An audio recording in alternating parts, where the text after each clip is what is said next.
Hi Fire Signs, Aries, Leo, Sagittarius. Welcome to Mr. Queen PH. At ito ang inyong daily gabay for February 10, 2024. This is a general reading. Just take what resonates. Watch your Sun, Moon, Rising, Venus for other messages. And thank you sa lahat ng mga sumusuporta dito sa ating channel. Just a reminder, gamitin nyo lamang ang reading na to bilang gabay and pa-follow like na rin ang ating Facebook at TikTok. Lahat po yan Mr. Queen PH. And please like, share, subscribe para lagi kayong updated sa ating mga readings. And please check out my Shopee. Available yung mga protection and prosperity items, bracelets, zodiac sign bracelets, and many more. Link on the description. Okay. Let's see gabay for fire signs. Aries, Leo, Sagittarius. You have the moon, feelings, Aries, and 9th house. Oh, moon and Aries in the 9th house. So, I feel like, meron kayong mga i-explore about pwedeng feelings for someone. Oo. But, ito yung paghahanap ng inyong sarili. No? Pwedeng, meron dito na, di ba sinasabi nila, I just want to find myself. Ganyan. So, you want to travel, you want to have an adventure, and feeling mo talaga kailangan mo yan ngayon. Kailangan nyo ngayon. Maaring, yung iba, biglaan kayong magpaplano ng trip abroad, trip sa ibang bansa, and maari kasing meron kayong mga pinagdadaanan emotionally, no? Can be some challenges in your relationships and yung connections mo with others. Pwedeng naghahanap ka ngayon ng sagot sa mga katanungan mo kung ano nang gagawin mo next. Oo. So, you are seeking for answers, no? And sa pamamagitan ng pagta-travel, makakatulong sa'yo na mahanap yung sagot sa mga tanong mo. Oo. You are finding yourself. Yung iba naman sa inyo, may excitement kayo pagdating sa mga bagong ideas or pag-aaralan ninyo kasi gusto nyo pang paunlarin yung inyong kaalaman. Yung iba naman, meron kayong ifo-follow na bagong belief system or meron kayong bagong mga pananaw sa buhay na nare-realize.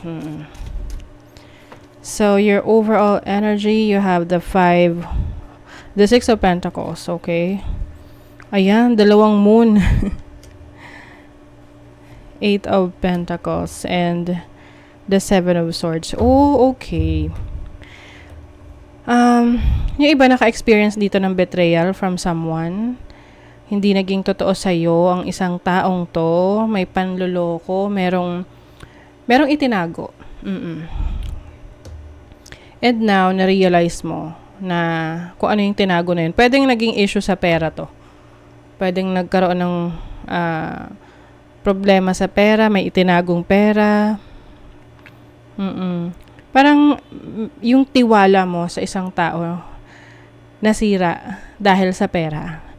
And I feel like masyadong malapit na sa'yo itong person na to.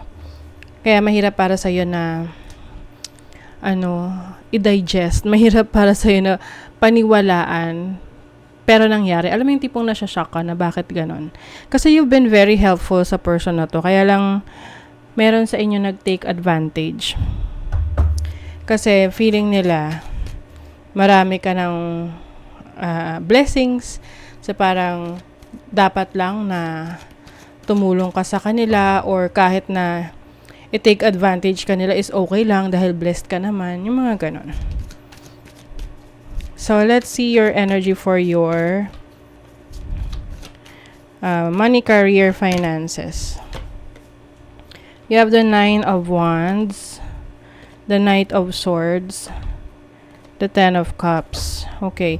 Some of you, pwede kayong magkaroon ng challenging situation with your co-workers, no?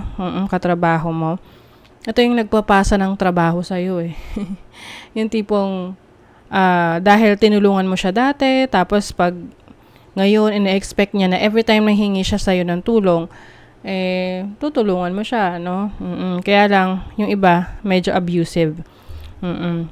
So, pagdating naman sa security ng career ninyo, I feel like you are trying to be happy, trying to be secure, stable sa career mo ngayon. Kahit na nahihirapan ka na. Kasi yung iba sa inyo rito, hindi na kayo ganun kasaya. Kumbaga nagsistay lang kayo sa career or trabaho na yan dahil sa family ninyo. Maaring you are supporting your family, you're a breadwinner. And of course, marami rin kasing mga benefits, no? Kapag nasa corporate ka. So, yung iba, kaya kayo nagsistay is because of the benefits na nakukuha ninyo. Uy, may rewards naman daw yan. Don't worry.